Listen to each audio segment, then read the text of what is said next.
Bueno, don Ignacio, muchísimas gracias por estar aquí con nosotros hoy. Es un auténtico placer tenerte.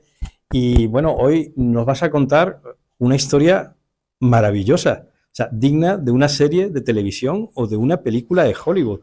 Y que estoy seguro que el 90% de la gente en la sala no había oído hablar nunca de este personaje. Para demostraros y para que veáis lo incultos que somos los españoles con nuestra propia historia. Yo creo que es por la falta de estima, la autoestima que tenemos. Cuando yo tuve la idea de esta cabeza, bueno, lo discutimos con los voluntarios de que organizamos esto, y puse en Google Diego de Pantoja, bueno, pues lo primero que me apareció fue esta foto, la del cartel, la que tienen ustedes aquí, Diego de Pantoja. Bueno, pues después que investigando aquí con el experto, resulta que ninguno de los dos personajes es Diego de Pantoja. Uno de ellos es un mandarín de la época, si no me equivoco, Su Guanqui. Sí, y el segundo es Matteo Ricci, un jesuita italiano. No es porque yo tenga nada contra los italianos, pero como siempre, la historia que se conoce es la del glamour, la de Francia, la de Inglaterra, la de Italia, y sin embargo, la de España o no se conoce, o la despreciamos, o simplemente se esconde. Pues yo creo que por aquí va un poco los tiros hoy de por qué hemos querido traer esta conferencia hoy aquí, para que, bueno, voy a hablar como españoles, pero voy a hablar como ibéricos, porque en esa época ya veremos que también Portugal jugó un papel importante en todo esto, y de hecho tenemos aquí varias banderas, una de ellas es por supuesto la portuguesa, lo veremos más en detalle ahora contigo. Y bueno, pues simplemente decir que todo empezó pues, porque digamos que la orden jesuita tenía una obsesión en el siglo XVI que era evangelizar Oriente, cosa que a mí me chocó, porque decía, yo pensaba que el mundo, o sea, la corona española estaba obsesionada con evangelizar otras partes del mundo, pero no Oriente. Pues sí, lo tenían como objetivo principal y estuvieron ya coqueteando con China antes incluso del siglo XVI. Y bueno, la historia fue muy divertida, bueno, muy graciosa, porque resulta que Diego de Pantoja va a estudiar a Alcalá de Henares y en Alcalá de Henares conoce al superior de la Orden de los Jesuitas.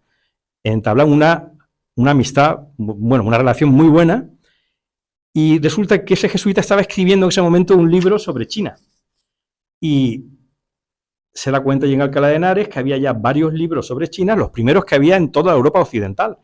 Y le cayó en sus manos un libro sobre China en español, que era el primer libro, si no me equivoco, en lengua española, sobre China, el mundo de China. Tenemos que tener en cuenta que China fue un país cerrado al mundo occidental totalmente. Bueno, pues se ve que eso le encanta, si no me equivoco, y el superior le dice, pues te voy a enviar a China, te vas a China. Se va a China y para ello coge un barco desde Lisboa, llega desde Lisboa hasta Goa y con ese barco empieza una historia absolutamente maravillosa. Como digo antes, digna de una película de Hollywood. Yo no voy a seguir contando la historia, porque la historia ahora le compete, por supuesto, a nuestro experto. Así que, bueno, simplemente decirte que gracias otra vez por estar aquí. Estoy seguro que vas a dejar a nuestros oyentes hoy con la boca abierta. The floor is with you, Ignacio, y cuando quieras, toma sitio. Gracias. Muy bien.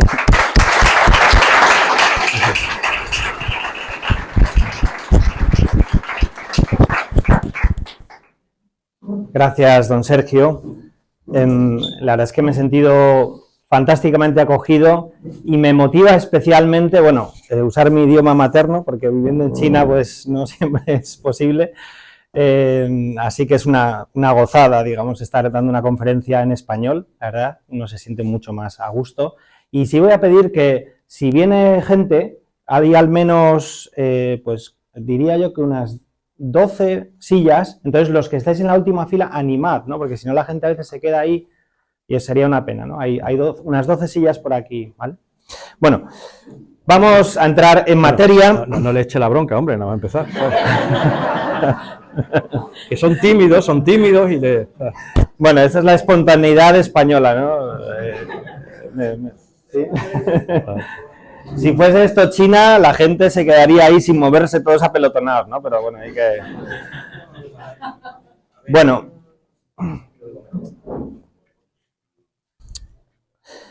A ver, la presentación tiene varias partes. Las voy a ir marcando con estas, sí, como diapositivas que salen todas en blanco con una pequeña pregunta, ¿sí?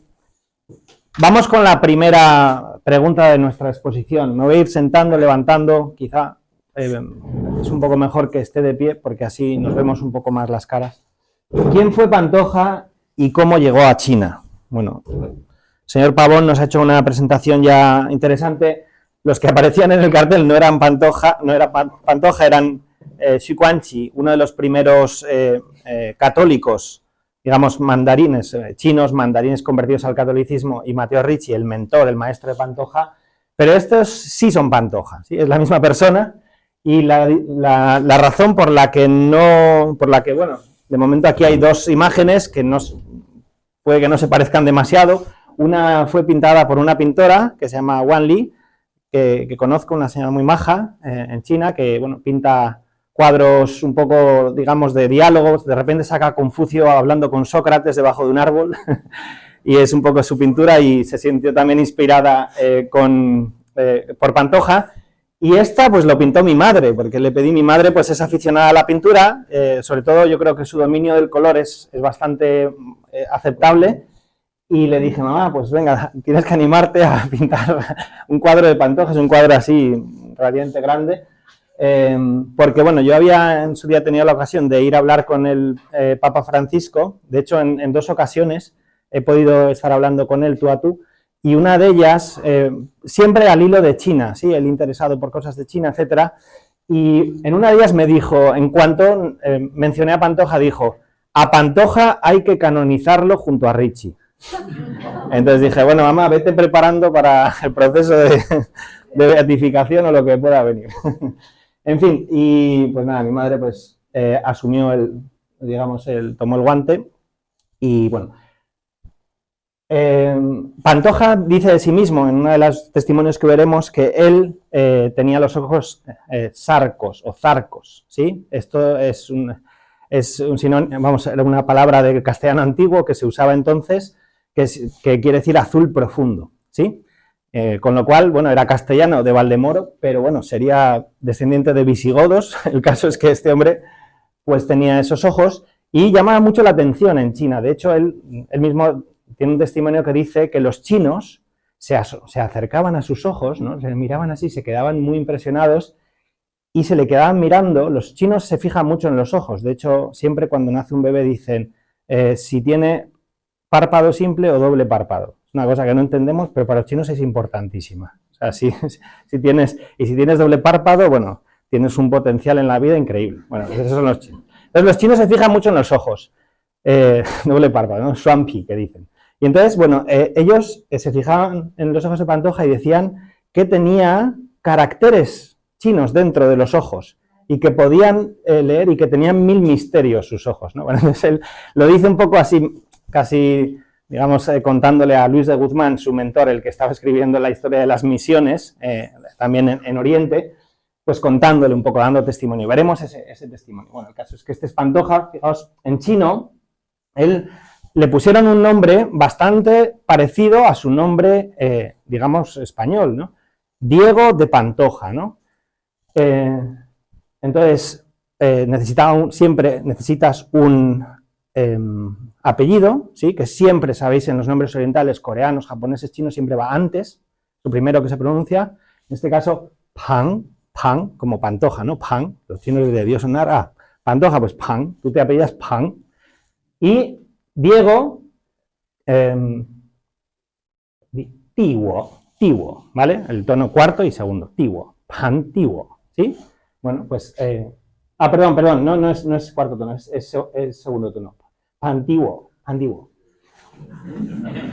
Sí, no sé por qué en ese momento me ha parecido que era un cuarto tono. Pandiwo, ¿vale? Ese es el nombre de Diego Pantoja. Aquí hay un sello, sí, un poco con los caracteres a la antigua, bueno, pues ese es el personaje, ¿no? Todos los chinos tenían también, cuando alcanzaban una cierta categoría social, tenían un nombre de cortesía, ¿sí? Y en este caso, sus amigos, la gente que le respetaba, le pusieron un nombre que es Shun Yang, ¿vale? Algo así como el que sigue el camino del cielo, el que sigue el sol, ¿sí? Yang es como el sol. ¿Recordáis el yin yang, ¿no? El yin y el yang, ¿sí? Pues ese es el yin es, digamos, la sombra, el elemento sombrío es el negro, digamos, del elemento taoísta, y el blanco es el sol, ¿no? Normalmente asociado a lo masculino, ¿sí? Etcétera. Bueno, no me enrollo mucho. Bueno, entonces quiero presentar, no solo con mis propias palabras, sino para que veamos este personaje. Desde 2018, especialmente en ámbito hispano, se le ha venido recuperando, ¿sí? Porque ya en las últimas décadas en China, ¿sí?, ha habido una recuperación importante de su figura. Imaginaos la sorpresa de la gente de Valdemoro, del párroco de Valdemoro ahí encargado del archivo, o del encargado del archivo municipal, cuando de repente aparece un señor chino que no habla, y pasó en varias ocasiones en las últimas décadas, que no habla nada de español y se interesa por uno de su pueblo del cual el párroco no ha oído hablar, a lo mejor, ¿no? Pues esto pasó en 2 o 3 ocasiones. Bueno, y entonces realmente le debemos mucho a este señor Chang Kai, que es un investigador de la Academia de Ciencias Sociales chino. Yo creo que todavía vive, pero ya está muy mayorcito. Y bueno, pues él ha sido como un poco, de la parte china, el gran recuperador de la figura de Diego de Pantoja. De hecho, no hay traducción de su libro, pero una pena porque él trabaja muy bien la parte china de Pantoja, ¿sí?, o partes de su vida china, pero poco de su vida occidental y de su contexto, digamos, Pantoja como súbdito de la monarquía hispánica y todo lo que eso supone, pues ahí falta, ¿no? Y la traducción no es demasiado buena. Por tanto, bueno, al final hablaremos un poco del libro que estamos preparando también para suplir un poco a esto. Bueno, entonces os pongo un par de vídeos, ¿sí?, donde se muestra, ¿no?, la recuperación que se ha hecho del personaje desde diferentes ámbitos.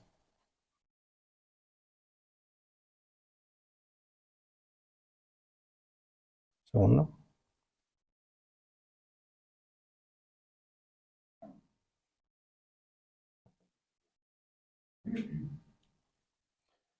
Un segundo que hay que cambiar el modo de pantalla. Ya, ahí estamos.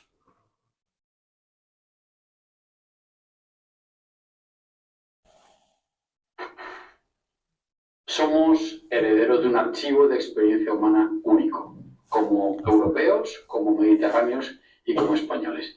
Hay muchos escenarios en el mundo global en los cuales nos llevamos la sorpresa de que ha habido españoles que han hecho cosas.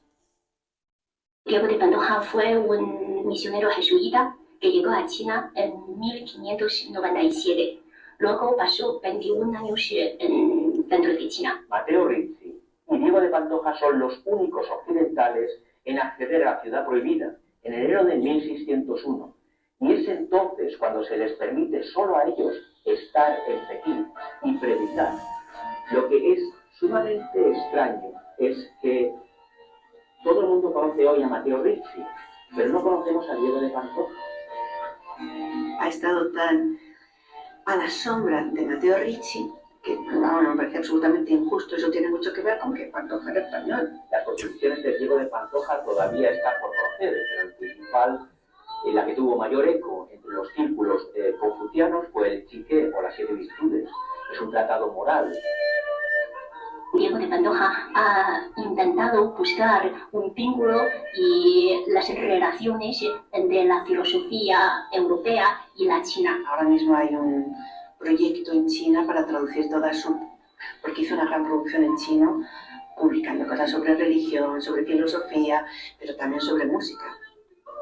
Son 4 letrados, 4 mandarines, los que se encargan, están a disposición de Diego de Pantoja para aprender a tocar este instrumento y aprender también música occidental. Son el primer, que sepamos, el primer contacto de música occidental y de un instrumento occidental en China durante la dinastía Ming. El emperador pedía que se tocaran temas chinos con instrumentos occidentales, temas occidentales con instrumentos chinos, buscaban un poco ese encuentro sonoro, ese mestizaje que se dio en aquel momento, que es un fenómeno, vamos, para nosotros fascinante. Bueno, y ahora este grupo empieza a tocar un poco una de las piezas, ¿sí?, que han reconstruido. Bueno.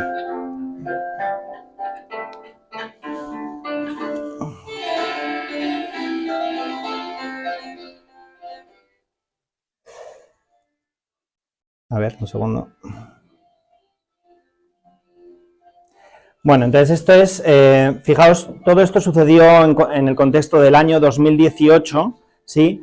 Yo recuerdo en 2017 me invitó el que estaba de segunda jefatura de la Embajada de España en China, estaban ahí planteando, en colaboración con el Instituto Cervantes de Pekín, lanzar el año Diego de Pantoja. Y estaban planteándoselo porque no estaban muy seguros, es decir, oye, realmente tiene potencial este hombre, ¿no? No hemos oído mucho hablar de él, pero nos vienen de la Universidad de Estudios Extranjeros en Beijing y quieren hacer algo con nosotros, ¿no? O sea, siempre por la parte china vino la iniciativa. Y entonces, bueno, pues finalmente se animaron, ¿sí? Y tuvo lugar el año Diego de Pantoja, que ha sido, bueno, pues un antes y un después en esto, ¿vale?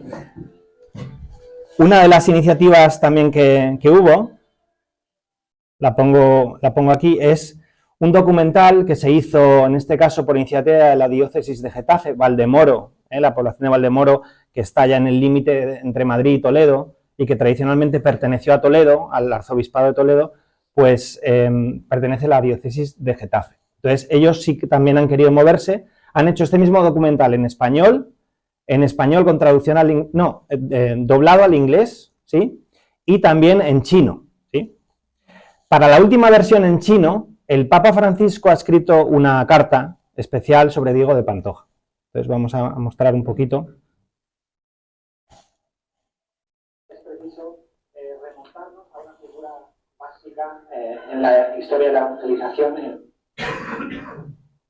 Esto lo voy a mostrar más adelante. Primero os muestro cuando hable de Francisco Javier, que era el que quería plantear, porque vamos a conectar, mi planteamiento es no solo quedarme en Pantoja, sino trazar como una especie de marco, ¿sí?, para que podamos entender de dónde viene Pantoja, ¿sí?, y también qué pasó con el legado, con la historia de Pantoja, por así decirlo. Luego, quizá en las preguntas y respuestas también vamos a tratar de entender por qué ha estado hasta ahora en la sombra. Seguro que varios de ustedes van a preguntar sobre esa cuestión y yo creo que va a dar para un compartir e incluso opiniones diversas de personas muy interesantes. Entonces, esto es el documental que planteaba. Esta es otra versión de Diego de Pantoja. Fijaos que siempre lo representan con ojos claros, no está unas veces más verdosos, otras más azulados. Yo creo que la de mi madre es la más exacta, pero si él dice Zarcos, que eran los ojos azules, pues no sé por qué se los inventaron verdes, pero bueno, el caso es que... y esta es la carta, ¿sí?, que el Papa Francisco escribió sobre Diego de Pantoja, ¿sí? Una de las cosas que dice es: la época de Pantoja... No, primero, a su vez Pantoja se convirtió en un embajador de la cultura china en todo Occidente, ¿sí? Ahora veremos por qué, por la relación que escribió un bestseller, por así decirlo, de la época. Muchos eran los estereotipos que el desconocimiento y la leyenda habían generado en Europa sobre la sociedad china y asiática.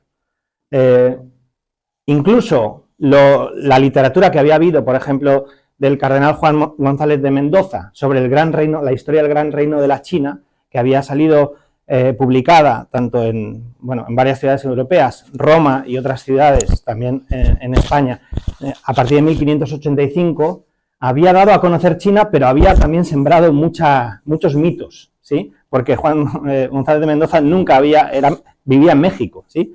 O sea, él había recibido las historias de China a través de, pues de gente que había estado allí en las costas poco tiempo, etcétera, ¿no?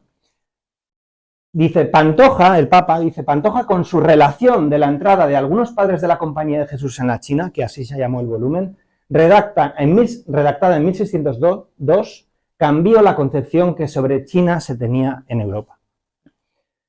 La época de Pantoja se caracterizó además por los intercambios culturales fruto de la primera globalización. Unus non sufficit orbis. Un mundo no era suficiente, era uno de los lemas de entonces. A la tradicional ruta de la seda, que conectaba los continentes europeo, africano y asiático, se le unía ahora la ruta de la seda del Pacífico, que unía Asia con el continente americano. Esto es, digamos, en esto los españoles, ¿sí?, los súbditos de la monarquía hispánica, dentro de los cuales también habría que incluir desde luego a los españoles nacidos o a los criollos, digamos, nacidos en América, realmente somos o hemos sido, si nos queremos sentir plenamente identificados con ellos, protagonistas, ¿sí? O sea, digamos, el protagonista, digamos, del conocimiento sobre Oriente a través de la ruta de la seda, ¿quién era en Europa? Pregunto en plan profesor. Marco Polo, muy bien. Pues se puede decir, bueno, pues los italianos han tenido esa, sí, o los venecianos, si queremos, ese mérito. Bueno, pues los españoles, digamos, hemos tenido el mérito, ¿sí?, de haber inaugurado toda esta historia de intercambio, que luego continúa y se consolida durante varios siglos con el galeón de Manila, ¿sí? Luego, pues, se ha barrido prácticamente esta historia, y con ella la historia de Pantoja. Bueno, entonces, algo más sobre Pantoja. Pantoja, bueno, esto es el Valdemoro de la época, se conserva su partida de bautismo y la pila bautismal donde él fue bautizado el 24 de abril, de ahí se deduce que podría haber nacido el 23 de abril o el 22 de abril, ¿no? Se bautizaba a los niños al poco de nacer o una semana antes, quién sabe, no se sabe exactamente, nadie sabía su fecha de nacimiento sino su fecha de bautismo en la época. Vamos, nadie no, pero el pueblo llano no, normalmente. ¿Sí? Y a los 26 años, él llega a las costas primero de Goa y luego de Macao. Morirá también en Macao después de haber pasado 17 años en China continental, sobre todo en Pekín, o Beijing, como se dice en chino actualmente, ¿no?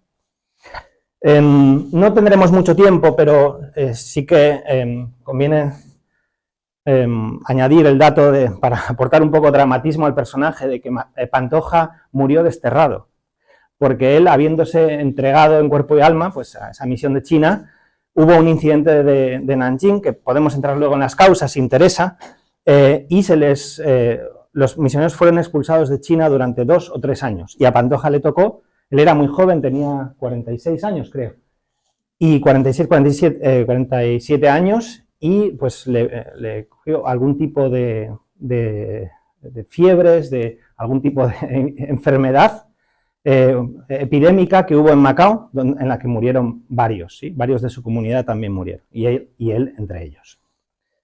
Bueno, me fijo un poquito en el viaje que había de Lisboa a Goa. ¿Por qué Pantoja? Fijaos, ¿por qué no vamos a ir dando bits de información sobre por qué Pantoja es tan especial, tan particular y su rastro ha sido borrado. Pues una de las razones es que él era un extranjero entre extranjeros. Es decir, los súbditos digamos, castellanos de la monarquía hispánica, sabéis que ya en 1596 ya estaban unidas la corona de Portugal con las coronas de España, ¿no? A partir de 1580-81, ¿sí? Ya están unidas.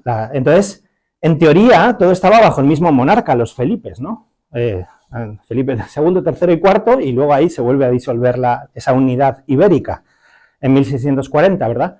Pero digamos que, a pesar de eso, a pesar de que estaban unidas, los portugueses eran celosísimos de su, digamos, de su región, de la región que había estado bajo el rey de Portugal, ¿sí? Que era llamada el padroado en portugués, el patronato regio portugués. ¿En qué consistía el patronato regio? El papa era el que daba la legitimidad al monarca, ¿no? En cierto modo, ¿no? El que determinaba que tú gobernabas por la gracia de Dios, ¿sí? Y entonces el Papa, lógicamente, pues en la época de los descubrimientos, se apoyaba en los reyes cristianos, dándoles el derecho, digamos, de elegir a los obispos y, digamos, de administrar el crecimiento también de la Iglesia, lo que se llama la implantatio ecclesiae, ¿no? En los nuevos territorios. Entonces, los portugueses, bueno, sabéis, por el Tratado de Tordesillas y los de Zaragoza, todo esto no es archiconocido, pues bueno, ellos tenían la ruta, la Armada de India portuguesa, ¿sí? Eran las Indias, pero las Indias de Oriente, ¿no? Teóricamente los españoles, sabéis que al principio se trazó la línea pendientes todo el mundo de las Molucas, que eran las Islas de las Especias, ¿no? Que están un poco más al norte, por ahí, por Indonesia, y aquí no se ven todavía, pero bueno, luego los castellanos pues tiraron un poquito más hacia Oriente y se metieron en Filipinas, ¿no? Que teóricamente no les pertenecía, igual que a los brasileños tampoco les pertenecía todo lo que cogieron de Brasil para el interior, ¿no? Digamos que unos y otros, pues, digamos que se dieron codazos ahí donde podían y, bueno, también teniendo en cuenta que era mucho más difícil a nivel de navegación calcular la longitud que la latitud. La latitud es muy fácil de calcular, sí, con el ¿cómo se llama? El sextante vino después, todavía no existía, pero ¿cómo se llama? El astrolabio. El astrolabio te permitía calcular la latitud muy fácilmente, pero el tema de los paralelos, la longitud, eso era otra historia. Era bastante difícil, no era tan fácil, ¿sí? Porque tenías que saber la hora fija. Pero el problema es que quien tenía un reloj completamente, digamos, fiable, ¿no? Y más en un barco. Pero cuando esta gente llegó a China y, digamos, dejaron una huella tan profunda a nivel, digamos, astronómico, es porque para sobrevivir en un barco, a poco que no fueses, digamos, un grumete que es solo encargado de subir y bajar cabos, realmente, si tenías un poco de formación, te convertías en o sea, era todo un máster, digamos, de ingeniería de la época. O sea, sobrevivir en una navegación de 6 o 7 meses, que era lo que duraban, bordeando el Cabo de Buena Esperanza, era convertirte en un experto en astronomía, ¿sí? Y además, bueno, esta gente tenían la formación, digamos, filosófica que incluía, pues, el famoso trivium y quadrivium de la Edad Media, que incluía, pues, matemáticas, música como parte de las matemáticas, ¿sí? Y también elementos de geometría, ¿sí? Astronomía, todo tolemaico, aristotélico tolemaico, ¿sí? Pero bueno, tenían buenos fundamentos. Y podían predecir eclipses y sabían calcular eclipses y latitudes, etc. Bueno, esto es uno que iba con Pantoja, tomó notas de la navegación y, digamos, pues este mapa está hecho a partir de las notas del que iba con Pantoja. En su nao iban 450 personas. Eran naos enormes. Eran más que, no sé cuántos caben en un Boeing, no sé un Boeing de los más grandes, pero vamos. Las naos de entonces eran auténticas ciudades flotantes, ¿sí? O pueblos flotantes. Bueno, pues en los barcos en los que iba salió una armada de cinco naos. Eran mucho más grandes que las carabelas, ¿sí? Era digamos, el Boeing 747 de la época. Y bueno, pues murió unas 100 personas del pasaje. Es decir, o sea, allí te subías, imagínate que hoy te subes en un avión y dices, bueno, los cálculos dicen, porque en su navegación murieron especialmente muchos, pero era habitual que muriese el 10%, hasta el 15% según los investigadores, 18% del pasaje. Entonces, es como, bueno, el que va sentado a mi lado, pues, oye, que a lo mejor no llegamos a puerto. Así te subías en un barco de esos, ¿no? Era tremendo, ¿sí? Especialmente los barcos que iban a través del puerto del Cabo de Buena Esperanza. La ruta portuguesa hacia Oriente era mucho más larga, ¿sí? Y mucho más costosa, curiosamente, que la ruta que iba desde Sanlúcar de Barrameda, ¿sí? Hacia... digamos, bueno, había varios destinos en América, pero si ibas hacia México, hacia Nueva España, llegabas a Veracruz, cruzabas por tierra 100 kilómetros más o menos, algo así, no sé, la gente que sepa de geografía mexicana me podrá corregir, hasta Acapulco, y en el puerto de Acapulco, esperando los vientos y las corrientes adecuadas, ibas hasta Manila. Y todo ese viaje duraba, pues, unos 8 meses lo podías hacer, ¿sí? Porque encajaban bien las navegaciones. Salías, digamos, en octubre más o menos de Sevilla, ¿sí? Llegabas en 2 meses, un poco más, a Veracruz, un mes después estabas ya en Acapulco esperabas a marzo y te ponías rumbo a Filipinas y llegabas en junio, como tarde julio, ¿eh? Es decir, que en 7 u 8 meses podías llegar. En cambio, en la ruta portuguesa, por los monzones, solo 6 meses hasta Goa. Y en Goa te tenías que pasar, salían en abril, más o menos, marzo, abril, ¿sí? Después de Semana Santa, digamos. Además, sí, lo calculaban así, ¿no? Y más o menos, y bueno, ¿por qué? Pues por los vientos, por las corrientes, etcétera. Pues me estoy largando mucho con esto, pero a mí me interesa, no sé, me parece muy curioso entender un poco los viajes de la época. Y el caso es que cuando llegabas aquí había monzones. O sea, muchas veces llegabas aquí al Cuerno de África y no podías pasar porque ya te pillaba el monzón y no había forma de cruzar hasta India.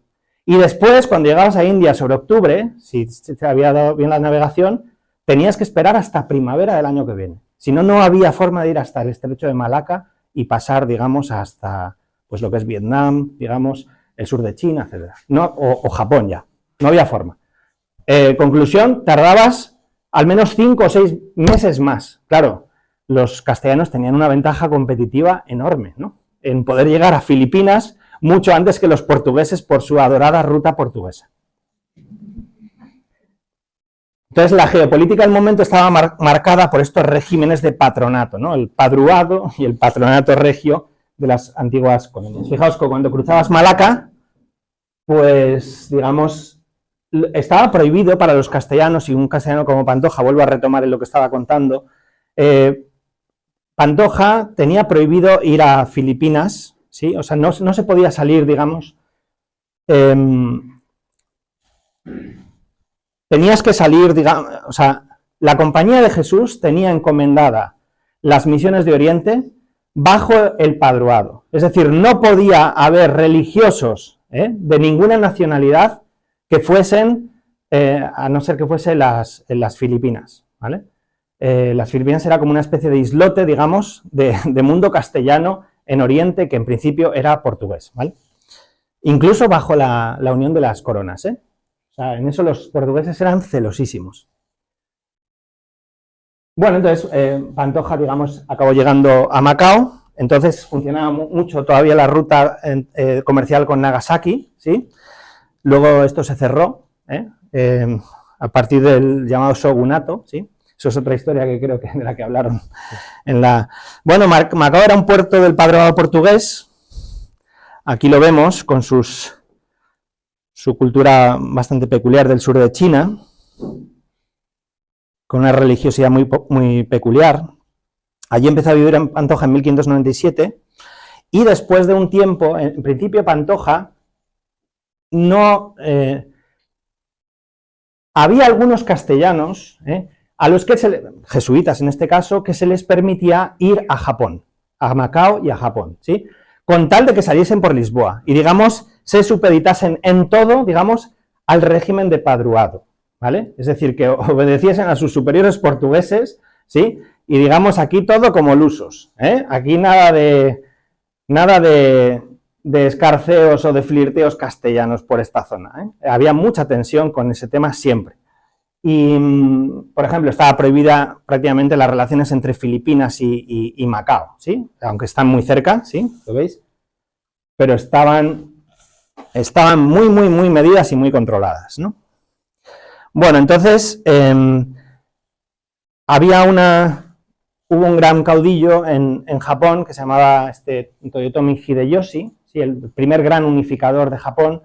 Y este Hideyoshi, bueno, empezó las persecuciones. Habéis oído hablar de los mártires de Nagasaki, quizás, ¿sí? Esto había sido poco antes, ¿sí? Creo que es, ahora me baila un poco la fecha, no sé si es 96, 97. El caso es que en ese año más o menos que Pantoja hubiese estado en cualquier caso 2 años para terminar su formación en Macao, eso en cualquier caso. Sí, él ya salió de la península ibérica recién ordenado de sacerdote y lo único que le faltaba era estudiar un poco más de teología, hacer lo que se llamaba la tercera aprobación y ya ser enviado en misión. Pero cuando estaba para ser enviado, empezó a haber una serie de dificultades en Japón. Y entonces, él fue la excepción que confirma la regla de el único castellano que fue enviado a la China. Porque la China, que estaba dentro de lo que se llama la viceprovincia del Japón, que dependía de la provincia de Goa, ¿sí? Goa era el centro regional, ahí estaban los que mandaban, los portugueses que mandaban estaban en Goa. Y digamos, tenían un capitán, ¿sí? En Macao, digamos, destacado ahí en el extremo oriente, ¿sí? Y bueno, entonces, a Pantoja se le permite, por circunstancias un poquito muy extraordinarias, de hecho, ir a China, ser el único castellano que fue a China. Y así se quedó. O sea, realmente el siguiente castellano que fue a China fueron unos dominicos que fueron a la zona de Fujian de la costa, como 3 décadas después, ¿sí?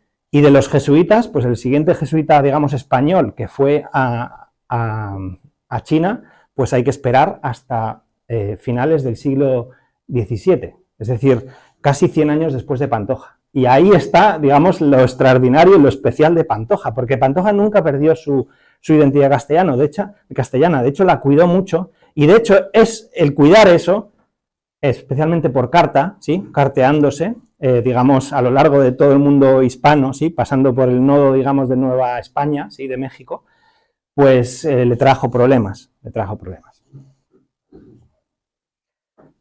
Bueno, ¿en qué tradición misional se inserta Pantoja? Vamos a dar un pequeño paso antes, vamos a conectar con Francisco Javier, ¿sí?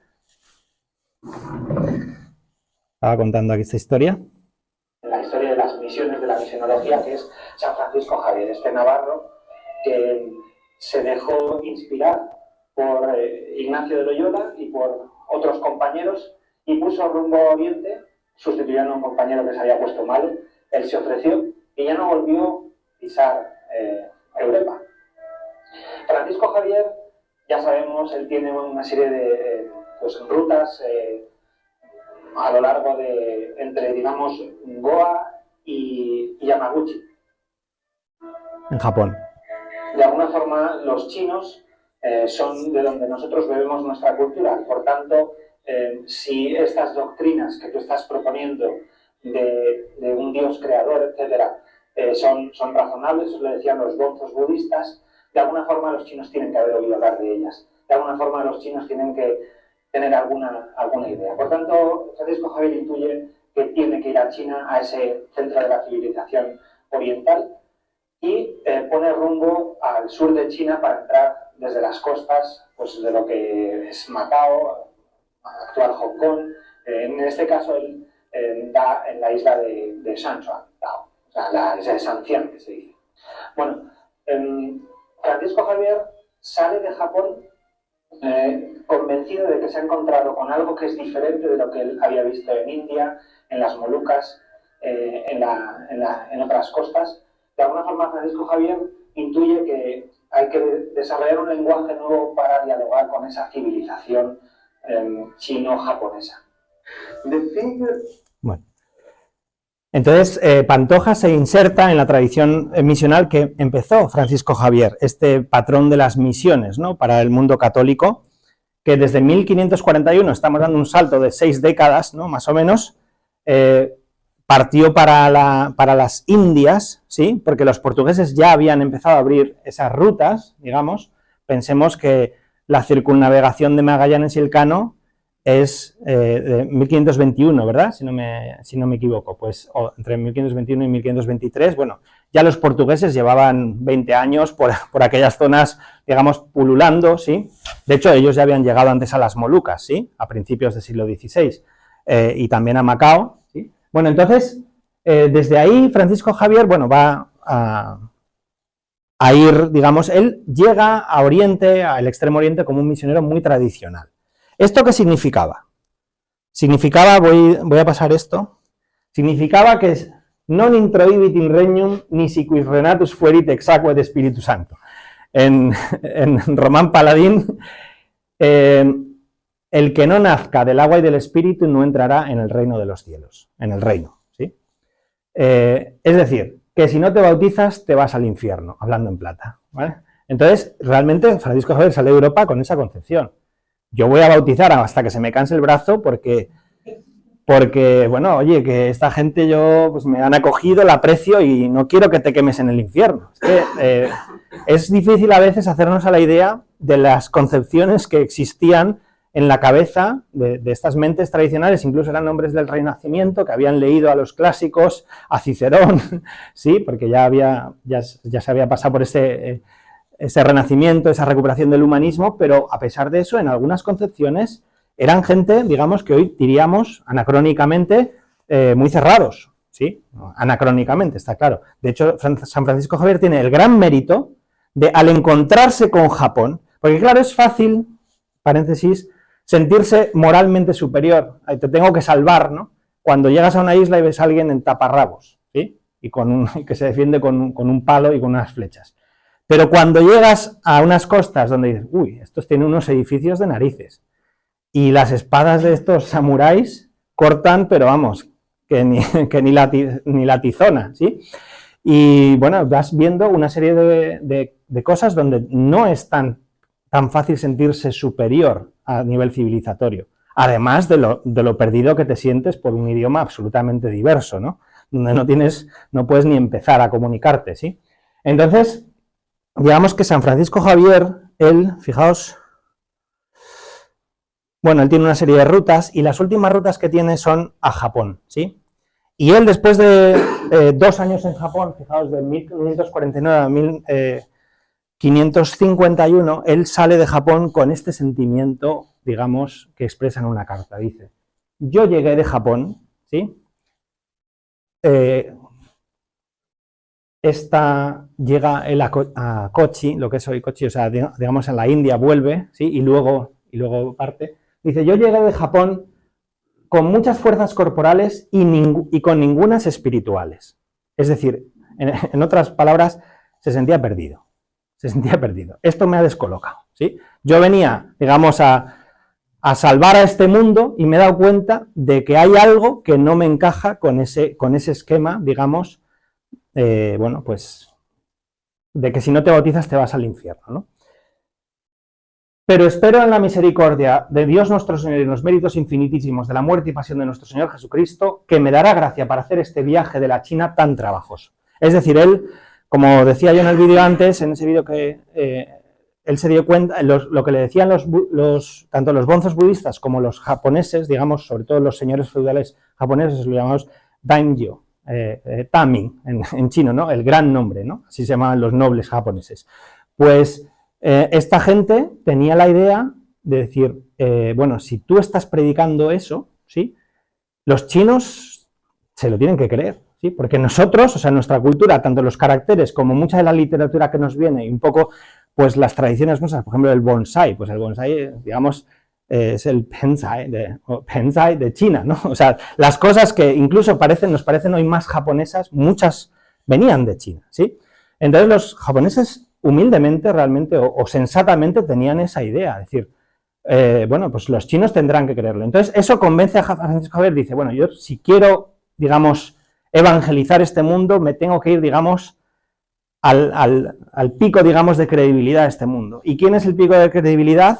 El llamado Tianzi, el hijo del cielo, el emperador de China, ¿sí? Entonces, bueno, él planea ese viaje y muere a las puertas de China, ¿sí? Esperando entrar en China, él muere, digamos, por unas fiebres que le dan y creo que es el 3 de diciembre, que es precisamente cuando se celebra Francisco Javier, muere esperando entrar en China. Y entonces él, digamos, lega toda esa mística, ¿no?, de querer entrar en China. Y está desde que muere en 1552, si no me equivoco, hasta, fijaos, 1582, prácticamente, o sea, 3 décadas, están desde Macao, los jesuitas y otras órdenes, intentando entrar en China. Y inventándose formas, ¿no? Venga, pues vamos a disfrazarnos de mercaderes. Vamos a intentar comunicar con el mandarín de la zona para que nos haga caso y nada, todo un fracaso, ¿sí? El fracaso, en parte, ¿a qué se debía? Pues a que, digamos, la evangelización que ellos se planteaban, Francisco Javier murió medio perdido, ¿sí? Pero ya convencido de que tenían que haber una política de adaptación o de acomodación, ¿sí? Es decir, de adaptarse, de dejar todo lo que no sea estrictamente, digamos, esencia, digamos, del mensaje cristiano, todo lo que sean, digamos, añadidos culturales para, digamos, entrar con la suya, digamos, para salir con la nuestra, ¿no? Como ellos incluso expresarían. Bueno, entonces, el problema es que eso es muy fácil decirlo, ¿sí? Pero si tú estás, digamos, formateado, ¿sí? En un tipo de formación, un tipo de lenguaje, etcétera, es muy fácil decirlo, pero ¿quién es el listo que se inventa los nuevos modos, ¿sí? Los seres humanos al final somos muy gregarios. A mí que me digan lo que tengo que hacer. Más los religiosos, que tienen el voto de obediencia y no se promocionaba que tú pensases por tu cuenta, no eran librepensadores precisamente, ¿sí? Francisco Javier se lo podía permitir porque era el que más autoridad tenía. Digo, si yo no soy un poco creativo, ¿quién lo va a ser? Si todos me obedecen a mí, ¿no? Bueno, entonces, llega otro, un italiano, que en esto hay que reconocerles los méritos a los italianos, Sergio, que es Alessandro Valignano, y este hombre, bueno, pues retoma esa idea de la acomodación de Javier y envía primero a Michele Ruggeri, que en este caso era un napolitano, que era más español que italiano en esa época, porque el reino de Nápoles era parte de España, ¿no? Y luego a él se le une Matteo Ricci. Bueno, estos dos van a ser un poco los pioneros de ese nuevo modo. ¿Cuál es el modo? Al principio, quitarse la sotana, entrar como dicen, bueno, aquí quiénes son más o menos los que entienden de teología, de religión, de Dios, de cosas espirituales. Pues los budistas, pues venga, a raparnos como los budistas. Al principio se pasaron 10 años vistiendo con túnicas budistas, rapados, porque era el símbolo de la persona religiosa, por así decirlo. Bueno, luego van viendo que eso no les trae a cuenta y no les... Pero bueno, imaginaos la impresión cuando esta gente se metía en China, se empiezan a meter en China y de repente llegaban a lo mejor, pues yo qué sé, de vez en cuando, cada 2 años a Macao para reportar, para hacer un descanso y les veían ahí con unas barbas así enormes y rapados, pues imaginaos el impacto cultural, ¿no? Es decir, esto tuvo opositores desde el principio, ¿no? Ruggeri, que aquí está la pintora china que pintó a Pantoja, pues también pintó a Ruggeri, ¿cómo no? Bueno, pues es el primero que tiene una serie de, digamos, pone la plataforma para que luego Pantoja y otros aprovechen y vayan mucho más profundo. Y lo que él hizo fue, entre otras cosas, traducir los primeros clásicos confucianos. Para Confucio él tradujo los 4 libros, los llamados Zhishu, los 4 libros, que son las Analectas de Confucio, el Gran Saber, la Doctrina del Medio y el llamado Mencius, o Mencio, que era un discípulo de Confucio que hizo unos escritos. Entonces, eso es como la Torá para los judíos, o el Nuevo Testamento para Mateo, Marcos, Lucas y Juan para los cristianos. O sea, los chinos tenían eso marcado a fuego. Ruggeri se dio cuenta, yo si quiero empezar a entrar en diálogo y a evangelizar, a convencer a esta gente, yo tengo que saber sus clásicos. Entonces él tiene la primera, digamos, traducción de los clásicos chinos al latín, primero al castellano. La primera fue al castellano. Se la presentó y regaló a Felipe II. Se conserva en los fondos del monasterio del Escorial, ¿sí? Este libro, pues, la recupera, ¿no? La presenta, la edita y tal. Y también hicieron un diccionario, en ese caso, ¿cuál era la lengua franca, digamos, no china, digamos, entre europeos en esa época, en esa zona? Padroado, portugués, ¿sí? Se comunicaban en portugués. Fueses italiano, castellano o portugués, la lengua franca era el portugués, ¿sí? Otra cosa era, en Filipinas era el castellano, pero saltabas esas millas náuticas, llegabas a Macao, a Japón, a cualquier puerto donde había europeos, ahí se hablaba portugués. Y tenía que ser así, no podía ser de otra forma. Entonces él traduce del chino al portugués, hace el primer diccionario muy básico del chino al portugués. Esto lo investigan mucho los chinos, les interesa muchísimo. Bueno, ¿cómo llegó? No sé, me estoy enredando muchísimo. ¿Cuánto tiempo llevo hablando? Más bien. ¿Cuánto me faltaría? Pues tienes todavía 25 minutos. Vale. Bueno, es que hace un poco de calor, pero bueno, más o menos... Ahí tienes agua ahí. Sí. Un poquito de agua, bueno. Entonces, hemos ya tratado la primera pregunta, sí, de quién era Diego de Pantoja, la segunda, de en qué tradición misional se insertó Pantoja. Vamos a dar otro salto, ya con Pantoja entrando en China continental, que es el gran salto, y lo que hace de este español alguien tan especial. Y creedme vosotros sois privilegiados porque de Pantoja se va a hablar mucho. O sea que podréis decir dentro de 10 años, yo estuve en una conferencia que cuando nadie conocía a este hombre, yo estoy convencido de que a Pantoja se le va a recuperar, ¿sí? Igual que se han recuperado otras, ahora no me viene algún ejemplo, pero otras figuras históricas que durante siglos han estado pues cubiertas de polvo, ¿no? ¿Cómo llegó Pantoja a la ciudad prohibida? Porque fue su gran hito, su gran, o sea, fijaos que Matteo Ruggeri, que luego por algunas disputas ahí, digamos, dentro de la orden de la compañía, le hicieron una mala jugada y le enviaron de vuelta a Europa y no le dejaron volver, ¿no? La verdad es que un par de superiores se portaron bastante mal con el pobre Ruggeri, pero en el caso de Ricci, él sí que se mantuvo y se quedó, digamos, como el encargado, digamos, de la misión en China. Decir esto quiere decir que él era el responsable de los 4 o 5 mataos, por así decirlo, que estaban allí, que no había más, ¿sí? Cuando Pantoja entra, había otros más o menos 6 o 7 compañeros jesuitas, eran 6 o 7, incluyendo a Pantoja y a Ricci, ¿sí? Aparte de él había otros 4 o 5, ¿sí? Tendría que mirar ahora exactamente cuántos, pero sí, eran 6 o 7 cuando Pantoja entra. Y la gran consecución de Pantoja es que él se une a Ricci en Nanjing, ¿sí?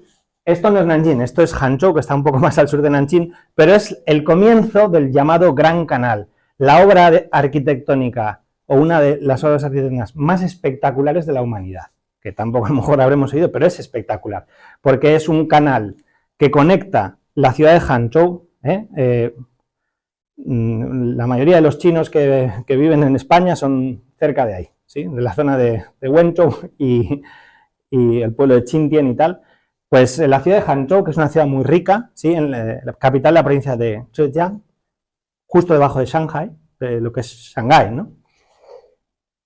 Desde ahí empieza un canal, ¿sí?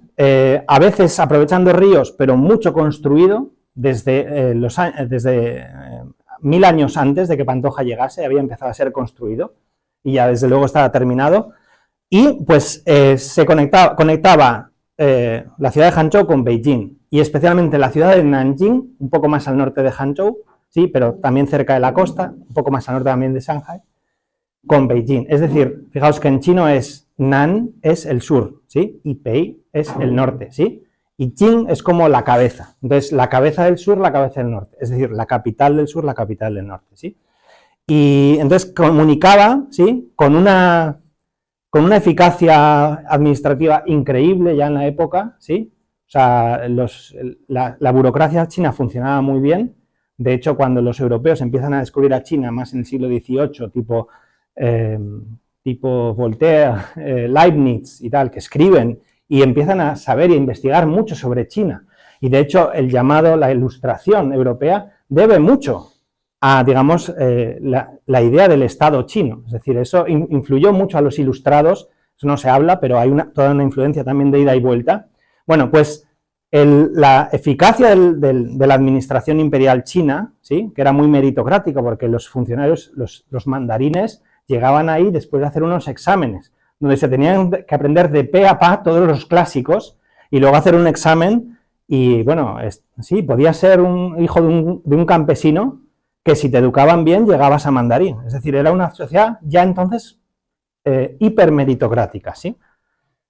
En comparación, desde luego, con la sociedad más aristocrática europea, del antiguo régimen, ¿no? Al menos. Bueno, entonces, Pantoja se une a Ricci en Nanjing y ya van juntos. Ricci había intentado en otra ocasión, junto a Lázaro Catane, otro italiano, hacer una embajada a Beijing, pero no lo había conseguido. Se habían tenido que volver por donde llegaban, 2 años antes. Y en esta ocasión, Ricci va a tener éxito y lleva consigo a Pantoja, ¿sí? También había un hermano jesuita, pero era, digamos, no tenía esa formación, ¿sí? Era un hermano macaense, ¿sí? A nivel lingüístico sí que les ayudaba mucho, pero no era alguien para, digamos, entrar en ese diálogo, digamos, intercultural, ¿no? Bueno, entonces, llevan una serie de regalos para el emperador. Ahí tenéis uno de los barcos de la época, ¿sí? Eran barcos altísimos, estrechos, del Gran Canal. Este es del en Hangzhou hoy se puede visitar un museo muy bonito, si vais a Hangzhou, os recomiendo. Además ahora hago un poco publicidad de China. Sabéis que han quitado el visado para los españoles, al menos, y se puede ir 15 días sin visado, entonces facilita bastante. Bueno, pues en la ciudad de Hangzhou hay un gran museo, no muy grande, pero bueno, la pantalla es muy grande. Y bueno, pues esto era lo que Pantoja ve a lo largo del Gran Canal, de esos 1.200 kilómetros más o menos entre Nanjing y Beijing, que tardaron en recorrerlos más o menos 5 o 6 meses, porque iban parando y tal.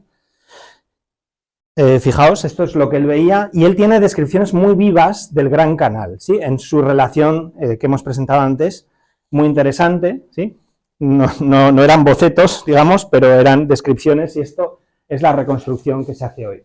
Una sociedad absolutamente próspera, la de la dinastía Ming. La Pantoja da datos, digamos, macroeconómicos, y realmente, claro, China entonces tenía 300 millones de habitantes, mucho más que Europa, como pasa también ahora, pero digamos que en proporción eran números, y él habla de todas las mercadurías, ¿sí? El comercio que había, es decir, ya entonces estamos acostumbrados a decir, no, es que China eran paupérrimos y tal. Bueno, sí, en el siglo XX, después de lo que, digamos, de lo que ellos llaman el siglo de humillación, etcétera.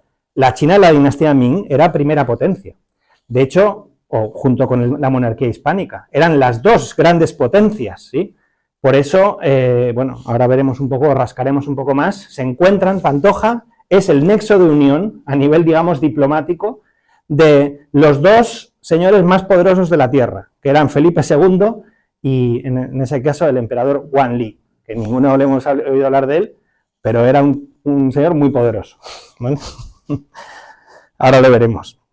Bueno, entonces fijaos que a lo largo del Gran Canal, fijaos que va más o menos pegado a la costa, luego se mete un poco más por dentro. Al principio esto es, fijaos, el Changjiang, el Yangtze, el río largo, ¿sí? Changjiang. Y luego el río amarillo, ¿sí? Huanghe, ¿sí? El Gran Canal va cruzando los ríos y llega a Beijing. Bueno, pues ellos hicieron esa ruta, ¿sí? En este caso, desde Nanjing. ¿Dónde está Nanjing? Hangzhou está aquí. ¿No parece? Bueno, da igual. Bueno, da igual. Nanjing está más o menos por aquí, ¿vale? Él se unió aquí al Gran Canal. Y entre los regalos que llevaban, pues había una Madonna con el niño, ¿sí? Al óleo, que era una cosa que les maravillaba a los chinos. Decían, no se podían creer, porque no había técnicas de perspectiva tan desarrolladas como ya había en Europa, ¿no? Aquí estamos también en el centro del arte europeo, ¿no? Flandes, etcétera, ¿no? Sin decir nada de la escuela castellana, pero vamos, tenían técnicas de perspectiva que les impresionaban mucho a los chinos, tanto al óleo como en grabado, ¿sí? Por ejemplo, al grabado, ¿no? O sea, sobre placas de cobre y luego se imprimía, ¿no? Y la técnica de perspectiva le decían los chinos, a Rich y a Pantoja, que no nos podemos creer que esto sea, digamos, 2D. Parecen esculturas, ¿sí? Y fue una de las cosas, yo tengo un estudio sobre eso muy interesante, sobre el impacto que provocó también en el arte chino, ¿sí? Porque hubo gente que, sin reconocerlo, porque claro, ¿cómo van a copiar los chinos de los bárbaros? Los chinos tenían una concepción absolutamente etnocéntrica de que el Hijo del Cielo está aquí, somos, ¿cómo se dice ahora China en chino? ¿Alguien sabe un poco de chino? Zhongguo, muy bien. Zhongguo, ¿y qué quiere decir Zhong? El centro, y Guo es reino, el reino del centro. O sea, ellos tienen la concepción de que son el centro, ¿sí? Que son la civilización, digamos, por excelencia que pisa la tierra, ¿sí? Y bueno, entonces, con más razón, en un mundo todavía en los albores de la globalización marítima, ¿no? Entonces, ¿por qué decía esto? Bueno, sí, porque influyó en el arte chino, pero mucha gente, o sea, sin reconocerlo, digamos, copiando, pero... bueno, y los regalos que llevaban también eran relojes sonoros, que en chino los decían Ziminzhong, o sea, relojes que cantan solos, que cantan por sí mismos, y el famoso clavicordio de Pantoja, ¿no? El clavicordio es una palabra que se ha usado para definir a diferentes instrumentos, pero vamos, básicamente era un instrumento, parece ser, de cuerda percutida, ¿sí? Lo que se llama un monacordio, entonces, ¿vale? Que era, fijaos, pues esto puede ser así de grande, más o menos, y Pantoja parece ser que en Valdemoro, de pequeño, había aprendido algo de música, tenía algunas, pues habría aprendido a tocar la vihuela, habría aprendido a... sí, tenía una formación musical, y el que le introduce en China un tal Lázaro Cattaneo, ese sí se sabe que tenía buena formación musical. Tuviese mucha, tuviese poca, que no se sabe, el caso es que Pantoja se las apañó perfectamente para, a lo largo, digamos, del viaje entre Cantón o Macao, Cantón, que está muy cerca. Ahora se le dice Guangzhou, sabéis, a Cantón, pero es la misma ciudad, como Pekín y Beijing es lo mismo, ¿sí? Bueno, pues desde Guangzhou hasta Nanjing, varios meses que duró su trayecto, al menos practicó con Cattaneo con el clavicordio.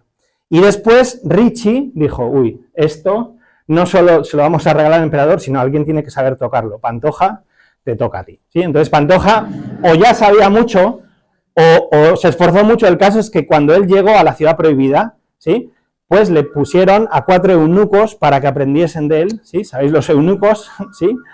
Los castrati, digamos, ¿sí?, que los elegían para el servicio dentro de la ciudad prohibida, para que aprendiesen de Pantoja a tocar este instrumento, ¿sí?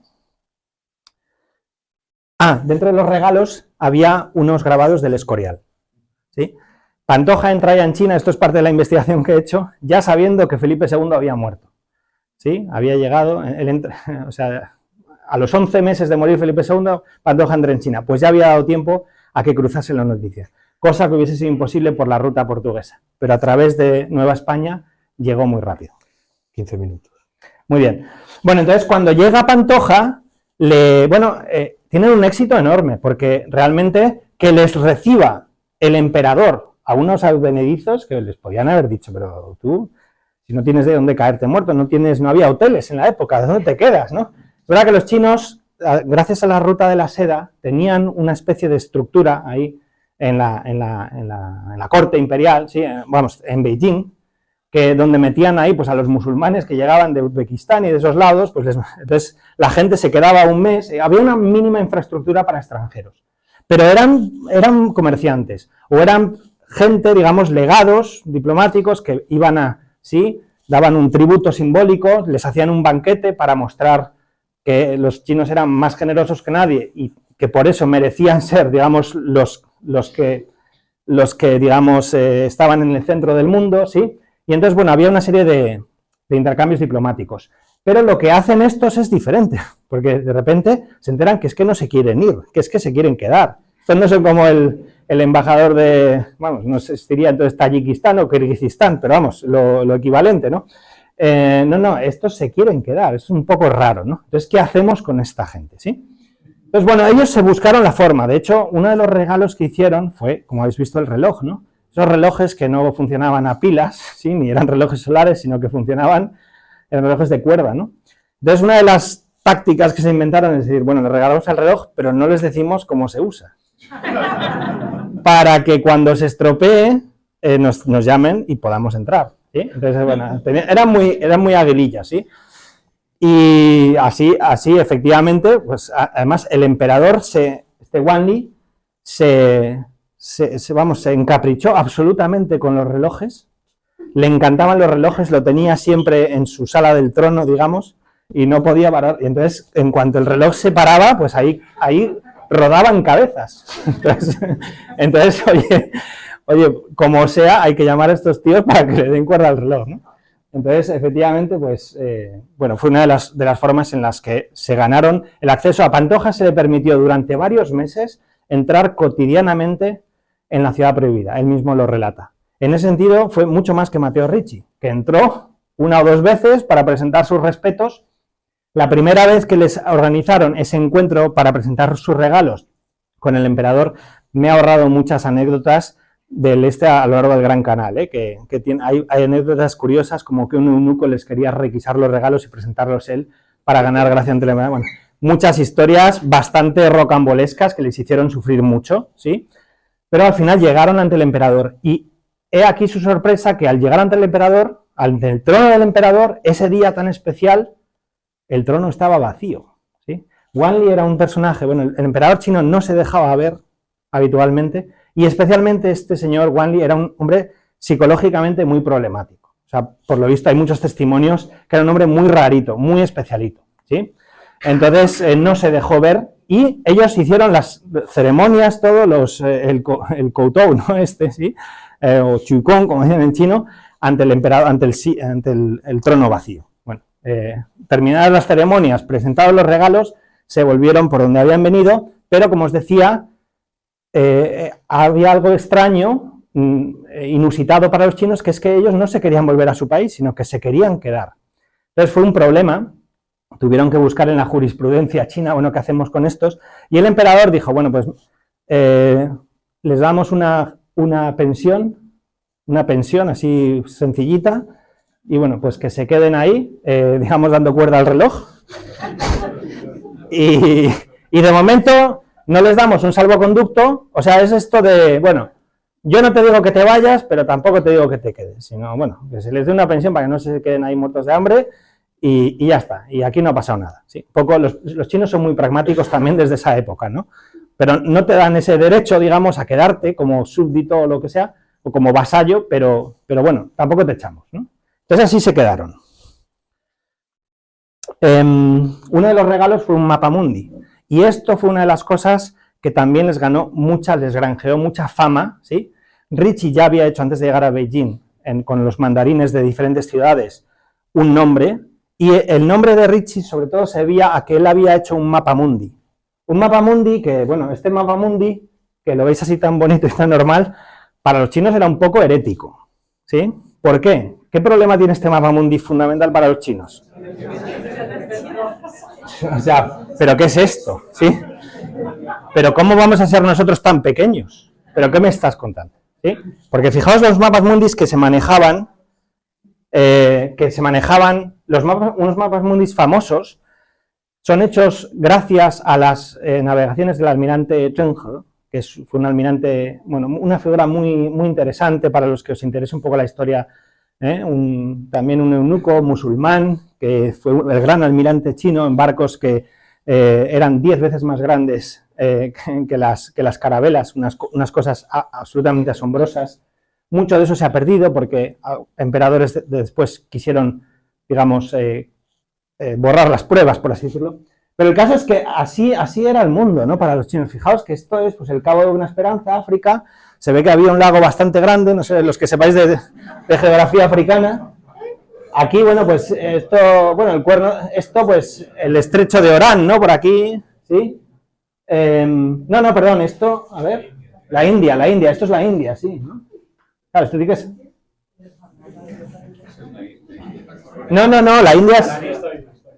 Sí, esto debe ser Malaca, es que... Y bueno, ¿y dónde está? Y esto es el Mediterráneo, Europa, ¿no? Eso era...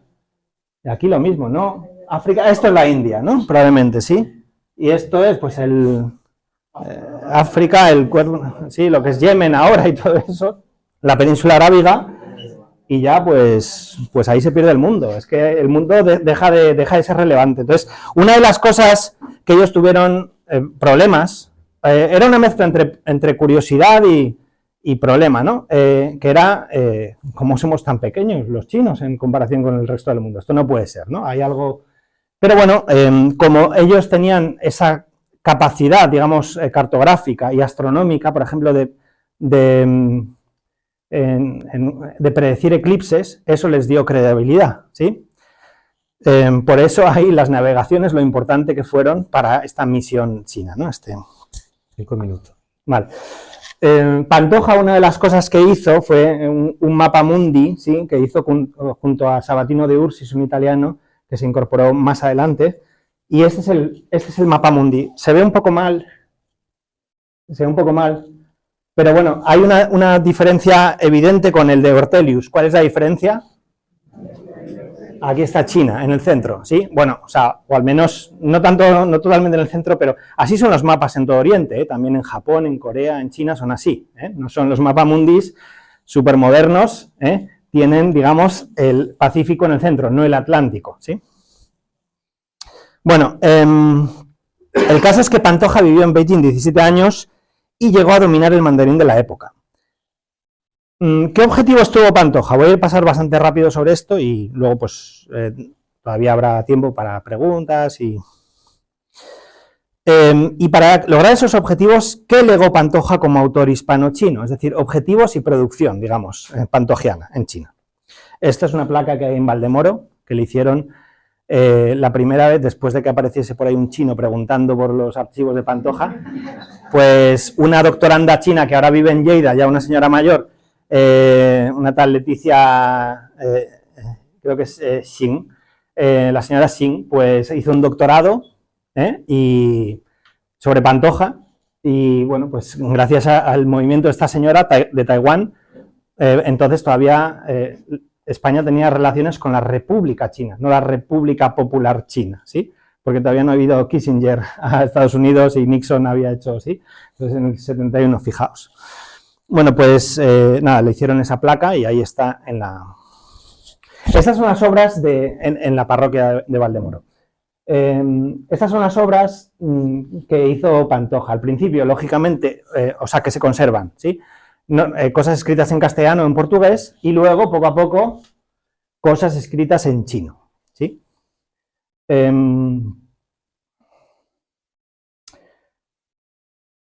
Fijaos, bueno... Me detengo un poquito. Primero la carta a Luis de Guzmán, que luego fue la relación, ¿sí? La relación. Fijaos esta relación de la entrada de los padres de la Compañía de Jesús en China, no es solo una relación de las peripecias, tiene dos partes. Una es de peripecias, lo que les pasó con el único que le quería requisar los regalos, esas cosas, pero luego tiene todo un tratado etnográfico y sociológico, o sea, súper detallado sobre la sociedad china, la realidad china, ¿sí? O sea, fue realmente como una mini enciclopedia sobre China. Y esto tuvo tanto éxito que, habiendo sido escrito y mandado desde Pekín en 1602, se publicó primero en Valladolid en 1604, un año después en Sevilla en 1605, otro año después, tendría que mirarlo exactamente dónde, o 2 años después, en Francia en 3 ediciones, no sé si en Rouen, al menos me acuerdo de esa, o sea, no lo tengo apuntado y por eso no me... ese mismo año, 1607, en Alemania, creo que en Mainz, Maguncia, sí, Mainz, un año después en Italia, en algún lado, en 1612, si no recuerdo mal, en latín, y en 1626 al inglés. Es decir, fue un bestseller, realmente un bestseller de la época, que hace que la singladura de Diego Pantoja en la China de la dinastía Ming represente uno de los esfuerzos de diálogo cultural entre Oriente y Occidente más extraordinarios desde el tiempo de la primera globalización que inauguraron a nivel marítimo Magallanes y Elcano. Y curiosamente su figura ha sido investigada en China más de lo que ha sido atendida en el propio mundo hispanohablante. Pantoja creó un método que no se ha conservado para el aprendizaje del chino a partir de partituras. Se sabía música, los chinos, el idioma chino tiene tonos, ¿sabéis? ¿Sí? Por ejemplo, ma es madre, ma es lino, ma es caballo y ma es insultar. De forma que puedes te puedes inventar la frase formidable en chino, que sería algo así como ma, ma, ma, ma, ma, ma, ma, ma. ¿Qué quiere decir? La madre insulta al caballo de lino. O sea, puedes crear esa formidable frase en chino, por ejemplo, ¿sí? Y entonces las lenguas tonales lo que tienen, ¿cómo manejaban esa diversidad, ¿no? Bueno, pues Pantoja se inventó un método, voy a saltar a eso, que era el método, acabamos de hacer me invitaron a este centro de sinología en la ciudad de Qingdao, que fue colonia de los alemanes, ahí en la costa china, y bueno, presenté Sabatino de Ursis, el compañero Pantoja, en una carta da cuenta de un poco el método que tienen, ¿sí? Y hay varios testimonios que hablan de que Pantoja fue el inventor, ¿sí? Especialmente Alcázar, Bartolomé de Alcázar, un historiador castellano que escribió esta cronohistoria de la Compañía de Jesús en la provincia de Toledo, y el famoso polímata que dicen, es decir, que sabía de todo, Athanasius Kircher, ¿sí? Alemán. Y bueno, hablan de la invención de Pantoja. Entonces, él se inventó cómo representar el chino para que los occidentales lo aprendiesen a través de partituras, ¿sí? Bueno, es una de las invenciones que tuvo Pantoja, ¿sí? Propiamente de Pantoja, ¿sí? Él no había inventado, Ruggeri, Ricci y Cattaneo habían inventado, digamos, la transcripción del chino digamos, a las sílabas romanizadas, ¿sí? Pero él no solo mejora ese sistema, que también dicen que lo hace, entre otros Trigo, es el que dice que Pantoja ha mejorado eso, sino que además se inventa un método de partituras musicales para aprender los tonos chinos, ¿sí? Es decir, Pantoja realmente era un señor muy excepcional a nivel de, digamos, de invenciones y de...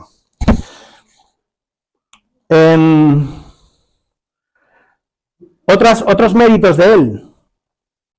Bueno, escribió cartas interesantes, la relación que hemos dicho, ¿sí? Donde él habla de sus objetivos. Los objetivos eran expandir nuestra santa ley, eso quería decir evangelizar o digamos, expandir el cristianismo, se hablaba así en la época, nadie habla de evangelizar, ¿sí? Y salvar el alma, ¿no? O sea, ayudar a salvar el alma.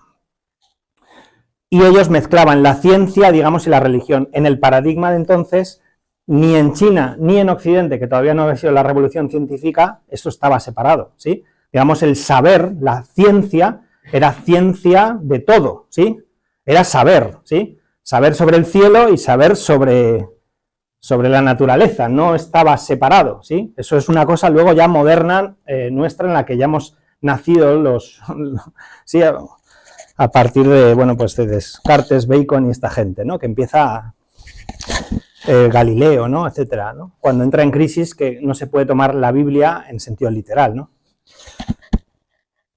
Bueno, es que habría muchísimas cosas, he preparado más cosas, memoriales que Pantoja presenta al emperador, importantes para conseguir cosas, siempre que había, los chinos son siempre muy de el sello, el documento que presente la cosa, ¿no? Entonces si presentaba regalos tenía que haber un memorial, un reporte escrito, ¿sí? Muy bien presentado, en un lenguaje muy bien cuidado, ¿sí? Para que el emperador lo leyese y lo aprobase, ¿sí? La consecución, termino con esto, más importante de Pantoja llegó cuando Ricci murió. Ricci muere en 1610 y ¿qué pasa? Pues que, y al igual que cualquier otro extranjero, tiene que volver a su tierra. Se tiene que coger el cadáver de Ricci y meterlo en un barco y que se vaya a Italia, porque esa era la ley china, ¿sí? Nunca ha sido un extranjero aquí enterrado, a no ser que, bueno, pues, y si ha sido, digamos, por lo bajini, ¿no? En este caso, este hombre, que ya llevaba 10 años en Pekín, en este caso Ricci, y que era conocido en la corte y respetado por sus contribuciones, por sus tratados, porque había traducido los elementos de Euclides al chino, ¿sí? Porque había hecho unos mapas que eran considerados en China, porque había sugerido una serie de reformas del calendario, es decir, se había metido como en las entrañas del Estado chino, ¿sí? Porque todo era el calendario, ¿sí? Es como si te metes en Google, ¿sí? O en el CNI, vamos, básicamente, o sea, es que estás por dentro, porque todo iba conforme al calendario, ¿sí? Solar y lunar. Y entonces dicen, bueno, pues vamos, entonces después de muchas, Ricci muere y Pantoja logra, junto con su amigo Xu Guangqi, el mandarín que aparecía al lado de Ricci, logran hacer un memorial que convence, digamos, al emperador para que a Ricci se le conceda un cementerio, o sea, un lugar de enterramiento oficial. Y una vez que el emperador lo ha sancionado, fue, digamos, el salvoconducto, digamos, es la primera vez que un extranjero, sí, digamos, fue admitido, digamos, para ser... entonces, para ser enterrado en China. Ese lugar de enterramiento se conserva hoy en Beijing, ¿sí? Es el cementerio de Chalan, se puede visitar, muy interesante. Al menos se podía visitar hasta hace 2 años, o hasta el año pasado, me han dicho que ahora no dejan.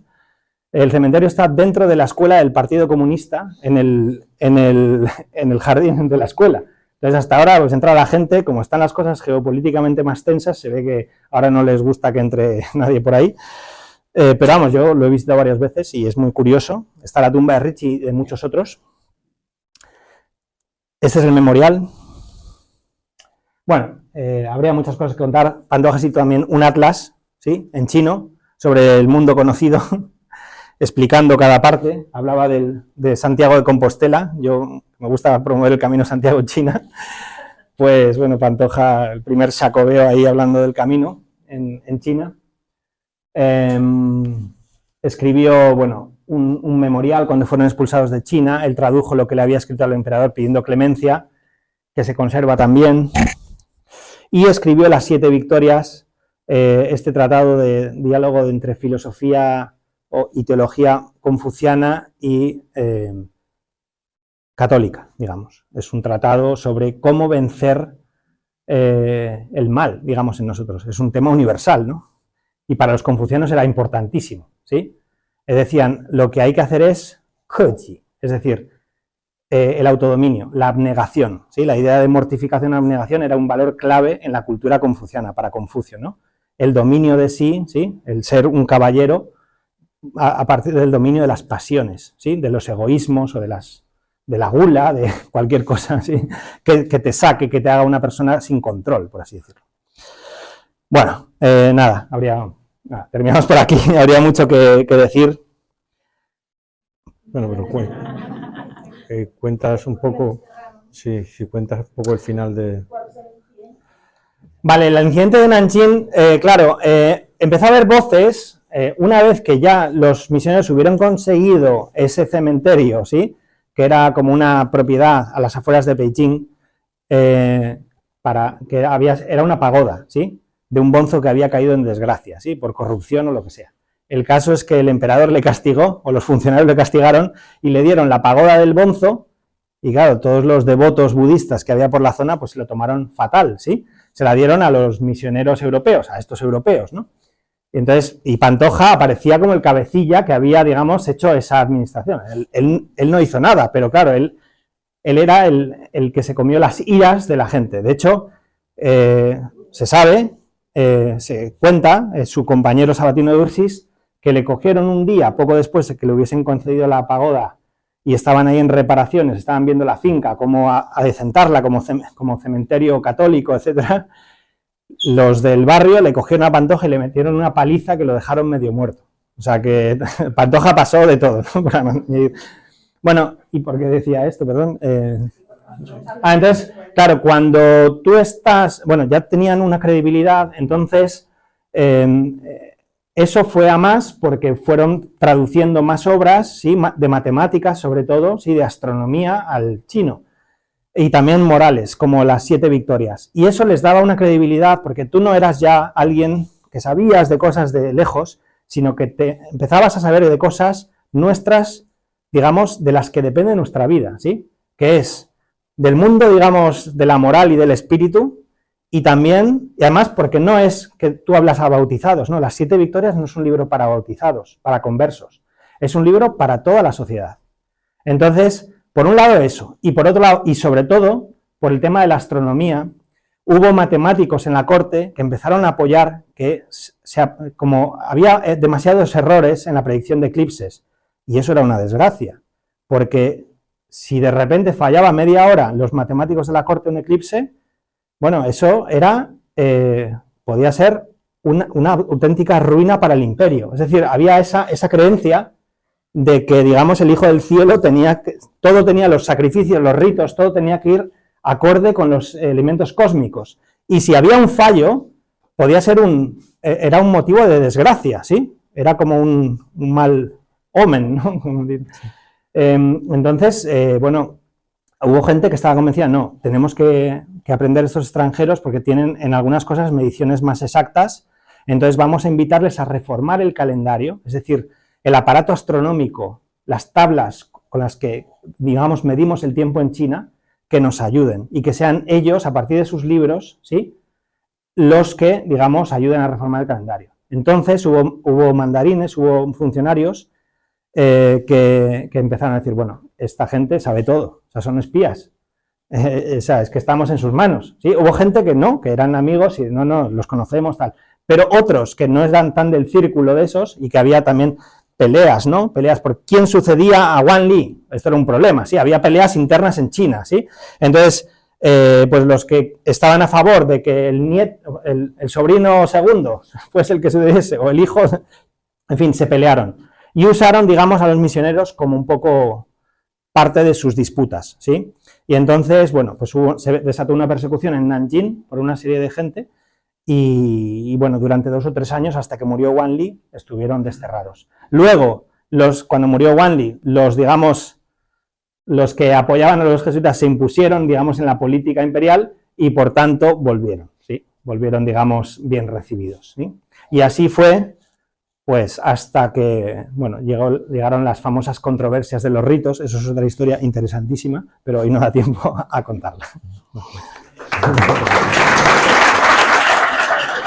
Ha pasado un poco con el tiempo, pido disculpas y que tendríamos quizá tiempo para coger un par de preguntas, por favor. Veo ahí a la señorita Margarita, por favor. Sí, usa el micrófono. Muchas gracias por su excelente presentación. Quisiera saber si hay constancia de cuántas personas fueron bautizadas por Diego de Pantoja. Sin duda, o sea, las personas lo saben porque, o sea, las propias, eso quizás se podría investigar haciendo, o sea, porque los chinos en eso son muy de genealogías y de mantener todo. Hay números que se dan en algunos reportes que se hacen a lo largo de, pues, 1610, 1612, por ahí, donde se habla de varios cientos de personas, cientos, no miles, cientos. Es decir, en eso fue radicalmente diferente a Japón. Es decir, nunca hubo, de hecho fue una de las grandes objeciones que se les ponían, ¿no? Es decir, tú sí, Richie, te adaptas mucho, pero aquí, ¿dónde hay bautismos? Bautismos, número de bautismos. Yo quiero bautismos, que para eso te hemos enviado ahí, para eso te hemos dado regalitos para el emperador. Entonces, claro, es decir, esta gente evolucionó, estaban en evolución, ¿no? Teológica, ¿no? Hasta el punto que Pantoja dice en su relación, ya al poco de llegar a Pekín, dice: tienen sabios los chinos, de los que cuentan muchas historias, que puede ser que en la ley natural se salvasen. O sea, él ya abre, digamos, la puerta a decir, el Espíritu Santo se habrá buscado su forma, digamos, para hacer que no estén en el infierno. Porque, claro, imagínate, para Pantoja y Richie vaya carta de presentación que decir, Confucio está en el infierno, ¿sabes? Pues no, va a ser que no te van a hacer mucho caso los chinos, ¿no? Entonces, sí. Bueno, un poco por ahí. Siguiente pregunta. ¿No? Bueno, sí, aquí bueno, muchísimas gracias, Ignacio, por esta conferencia. Me gustaría preguntarte ¿por qué nunca el imperio chino tan desarrollado que hemos dicho o has dicho que estaba, por qué nunca se le ocurrió ir plus ultra? ¿Por qué nunca tuvieron la curiosidad de ir más allá y, por ejemplo, conectar antes con Europa? Vuelvo a la historia de Cheng He, este gran almirante, ¿sí? Al principio de la dinastía Ming, ten en cuenta que antes de los Ming habían estado los mongoles, ¿sí? El nieto de Genghis Khan fue emperador de China, Kublai Khan, y los mongoles estuvieron, pues, aproximadamente 100 años, más o menos. Ahora tendría que mirar las fechas. Antes de eso había estado la dinastía Song, y en esa época no había todavía técnica de navegación. Pero después de los mongoles sí. De hecho, una técnica depuradísima, al principio de la dinastía Ming, o sea, los inicios del siglo XIV, ¿sí? Todavía en el siglo XIV, en torno a la bisagra entre el XIV y el XV, es cuando este Cheng He se lanza, ¿sí? Él llega a Sri Lanka, llega a las costas de Madagascar, ¿sí? Hay teorías cada vez más en boga en China que llegó a América, A los chinos les interesa mucho la conexión con los mayas y hay muchas teorías, si un chino habla bien español, pregúntale, que sea así un poco erudito y te aburre a teorías y tal que hay, investigaciones que están haciendo arqueológicas y tal, bueno, en fin. Entonces, en esa época sí, hubo una gran expansión, pero claro, la vida de Cheng He duró unos pocos años y, digamos, podemos decir, resumiendo lo que los emperadores siguientes se asustaron. Se asustaron. O sea, ¿por qué no fueron los chinos plus ultra? No porque no pudiesen, no porque no lo hubiesen empezado a hacer, sino porque empezaron a ver que, uy, se nos complica mucho la vida, ¿sí? Claro, Colón iba a las Indias, iba ya a lo conocido, ¿sí? Y le apoyaron porque iba a lo conocido, ¿sí? O sea, lo desconocido para un monarca que quiere mantener el orden, ¿sí? Es algo... O sea, si tú tienes un orden y estás en el centro del mundo, ¿sí? Es difícil desafiar esa concepción. Piensa también que el cristianismo en esto es muy especial, que es... o sea, ese plus ultra es la idea de universalidad, ¿sí? Eso es muy típico cristiano, ¿sí? Incluso en el judaísmo ya libros como Isaías, ¿sí? Son profetas muy universalistas, es decir, de todos los confines del mundo vendrán tal. Eso no es propio de Oriente, ¿sí? Entonces, Cheng fue una excepción que confirma la regla y se asustaron. Y de hecho mandaron destruir la flota y quemar los archivos. Y el reino quedó en paz, tranquilo y próspero.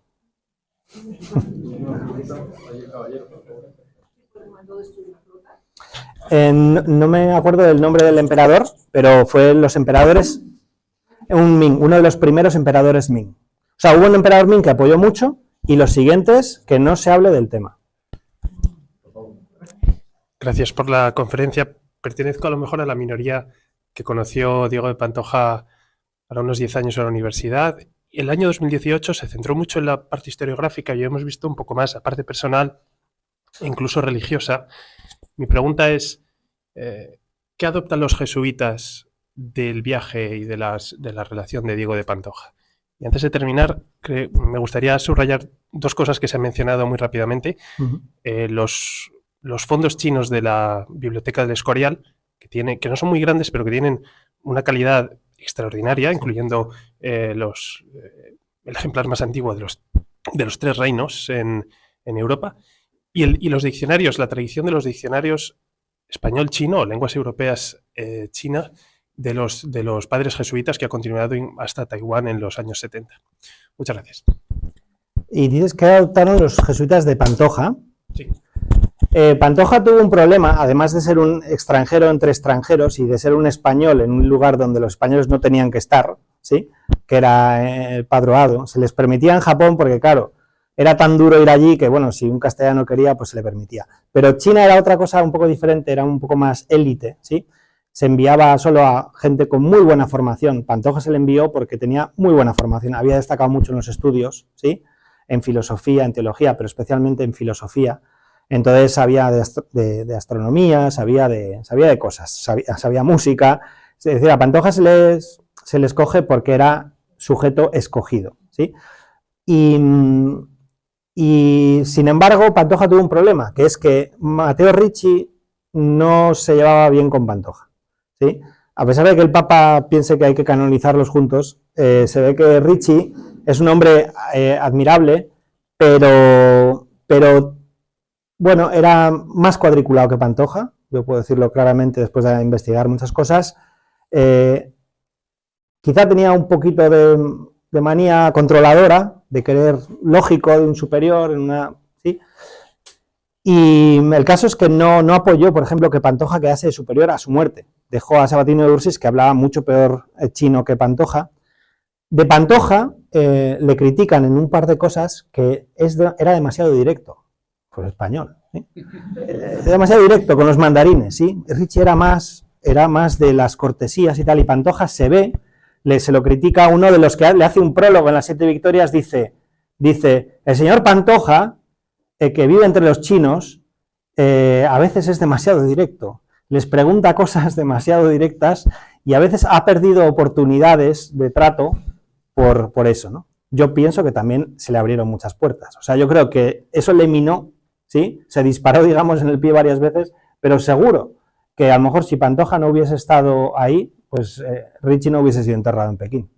O sea, que ese era Pantoja, ¿no? Entonces eso no le gustaba del todo a Ricci y eso hizo que cayese en desgracia en la orden jesuita, por así decirlo. No en desgracia, en plan, pero no fue, o sea, cayó un poco en el olvido porque Ricci, en una carta que escribió al general, en un momento dado, no habla bien de él.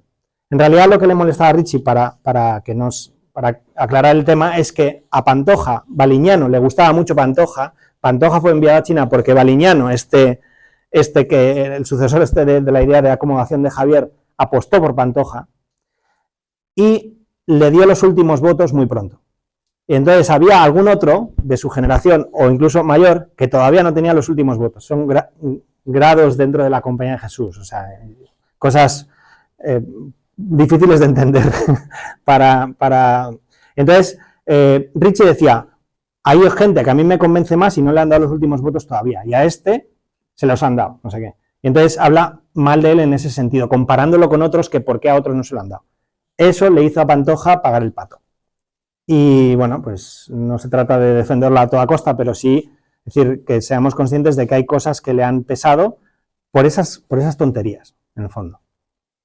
Bueno, pues creo que nos quedaremos muchísimo más tiempo hablando contigo, pero por desgracia ya vamos 20 minutos de retraso. Pido disculpas por esto.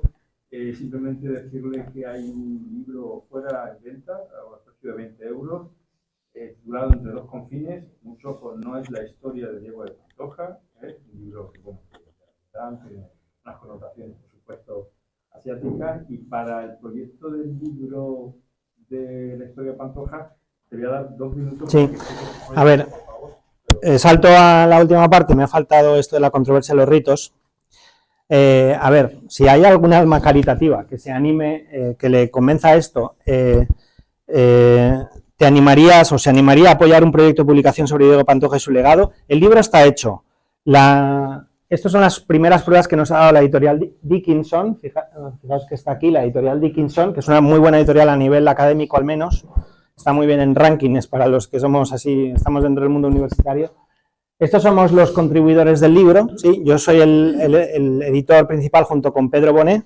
Pedro Bonet es este señor de aquí, que es un señor que es bueno, del Conservatorio de Música, catedrático de música y flautista, que investiga sobre estas cosas, una persona muy interesante. Se le podría invitar aquí, que seguro que sería interesantísimo.